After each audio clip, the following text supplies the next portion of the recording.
Next breaking Andhra నుంచి వస్తోంది. కుప్పంలో హింసకు తావు లేదు అంటున్నారు సీఎం చంద్రబాబు. నేరాలు చేసేవారికి ప్రజలు ఓట్లు వేయొద్దు అన్నారు. కుప్పంలో అభివృద్ధి కార్యక్రమాలకు శంకుస్థాపన చేసిన ఆయన అసాంఘిక శక్తులకు వైసీపీ మద్దతు ఇస్తోందని మండిపడ్డారు.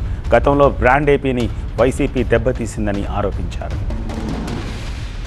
ఇటీవల కాలంలో 1924లో ఒక ప్రభుత్వం వచ్చింది. గొడ్డలి పార్టీ, విధ్వంసాన్ని నమ్ముకున్న పార్టీ, రౌడీజాన్ని, నేరాలను నమ్ముకున్న పార్టీ.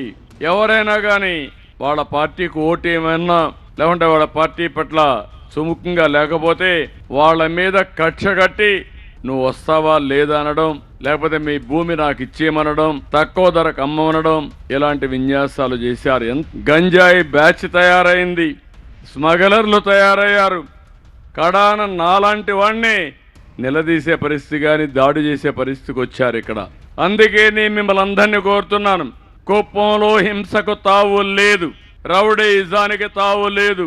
ఎవరికంటే వాళ్ళకు ఓట్లేస్తారు, రౌడీలకు ఓట్లేస్తారు, నేరస్తులకు ఓటేస్తారు. కడాన బాబాయిని చంపి ఆ చెల్లెల్ని కూడా వేధించే వ్యక్తులు కూడా మీరు ఆలోచించరు.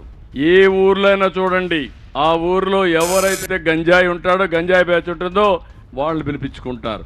ఆ ఊర్లో ఎవరైతే ఇలాంటి సంఘ విద్రోహ శక్తులు ఉంటారో వాళ్ళకి సపోర్ట్ చేస్తారు. అలాంటివి ఎక్కువ మాట్లాడితే రాజకీయ పార్టీ పైన వేధింపులు అంటారు. నేనేదో కావాలని చెప్పడం లేదు, నేను రాజకీయం చేస్తా. నేరాలు చేయడం నాకు చేత కాదు, నేరాలు చేసే వ్యక్తుల్ని సహించడం అంతకంటే నాకు చేత కాదు. ఈ విషయాలు మీరు గుర్తుపెట్టుకోవాల్సిన అవసరం ఉంది. ప్రజలకు మంచి జరగడం చాలా అవసరం. నేను చెప్పడం, కంపెనీలు తేవడం తెస్తాం. ఇక్కడ రౌడీజం వస్తే ఎవడో రాడు, బెదిరించి డబ్బులు వసూలు చేస్తే ఎవరో రారు. అలాంటివే రాష్ట్రంలో జరిగాయి. 5 ఏళ్లు ఇండస్ట్రీ పారిపోయింది.